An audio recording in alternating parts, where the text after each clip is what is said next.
Welcome to Relationship Tidbits with Yemini K.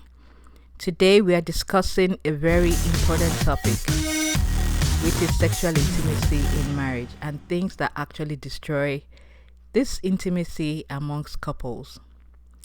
If you're new here and you're not yet subscribed, I'd like you to click on the subscribe button and the notification bell so you can be notified each time I post new videos.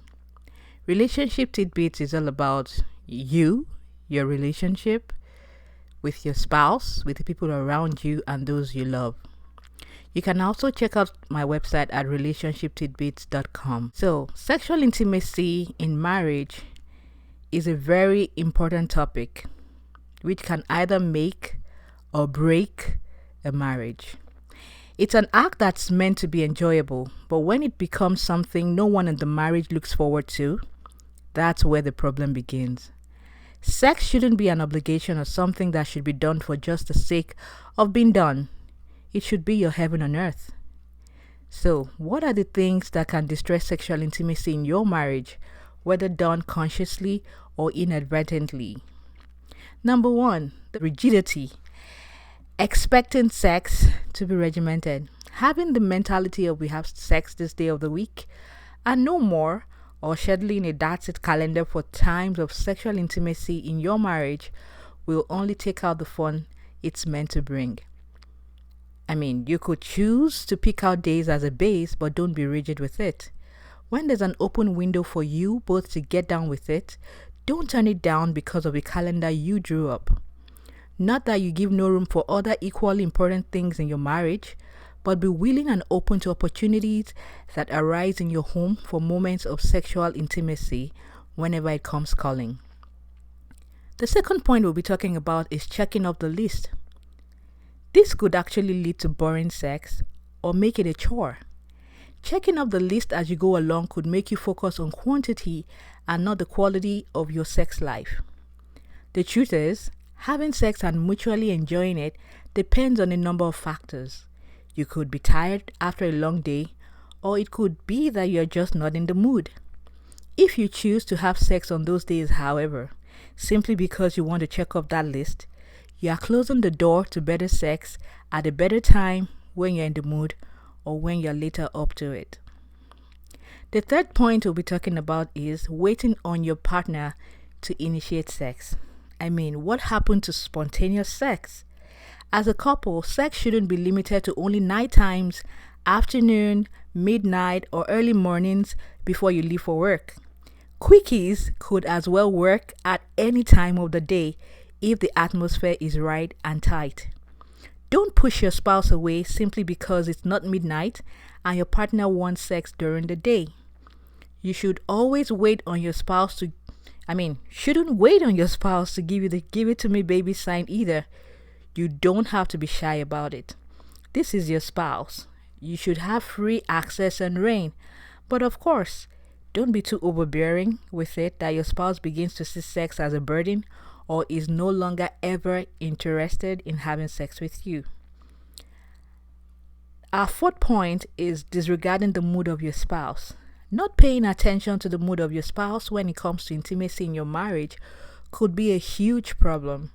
Do you want mechanical sex or do you prefer the real deal? Throwing up sex every time without taking your spouse's mood into consideration or pushing your spouse to the point where sex becomes a scary thing will only lead to bad sex that would leave you unsatisfied at the end of the day. Trust me, the time your spouse is angry about anything is not the time for sex. Clear out whatever is going on first before settling down for the showdown. Things work better that way. The fifth point is neglecting foreplay. Foreplay and the intensity of foreplay mean different things to different couples. For some, sex time means food time. Yay! Not at the family dining table this time, however, but on some specific parts of their bodies. Having some ice cream or whipped cream with some cherry on top being licked off your body by your partner, to erupt that erotic feeling might be exciting to you, but it could be gross to others. Whatever your style of foreplay is, it no doubt sets the tone and mood for the body to get into the intense groove that's about to be unleashed in your safe haven. Foreplay is no doubt core to having a delightful sexual experience with your spouse. Don't neglect or overlook it.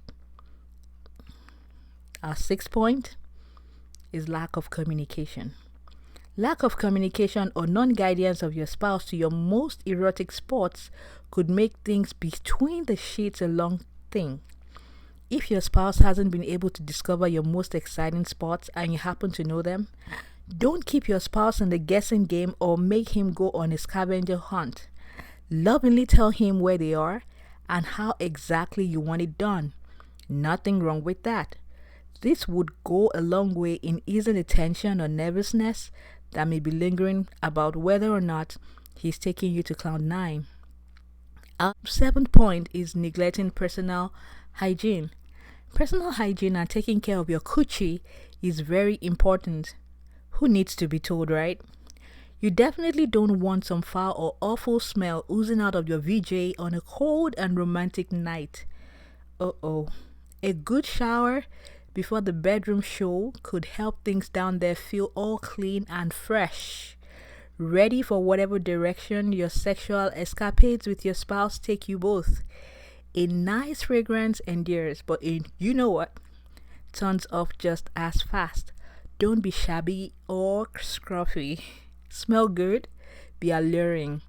Turn up in your sexy lingerie and set the mood for the night.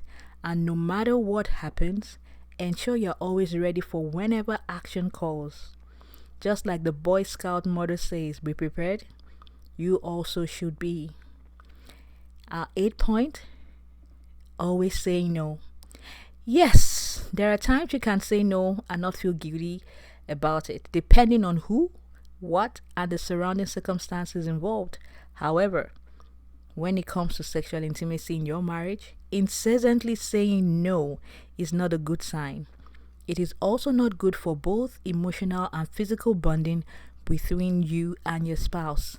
Saying no all the time to your spouse would only make him feel he's not good enough and may also raise a suspicion that you are probably getting your sexual satisfaction outside of the home. I'm sure you wouldn't want that to happen to you. Our 9th point is nagging and complaining.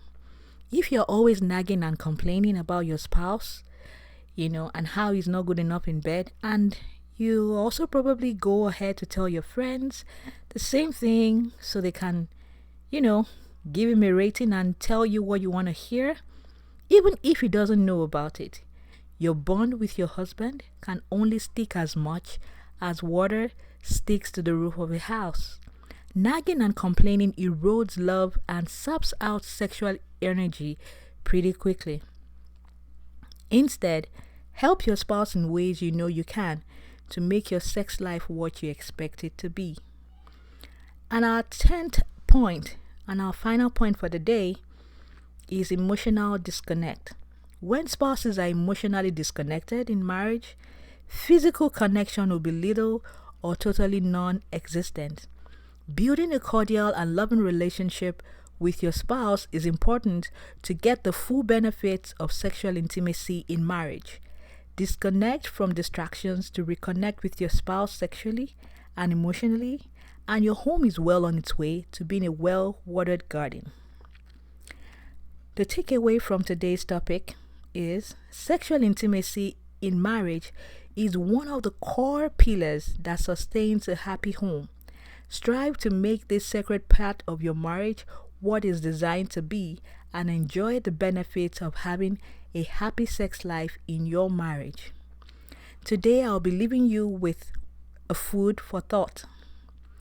Each accumulated day that passes without you having sex with your spouse is a forever lost opportunity to the number of your sex days in a lifetime. Let me know in the comments how you deal in your home with sexual intimacy with your spouse. How would you improve your sexual intimacy with your spouse in your marriage?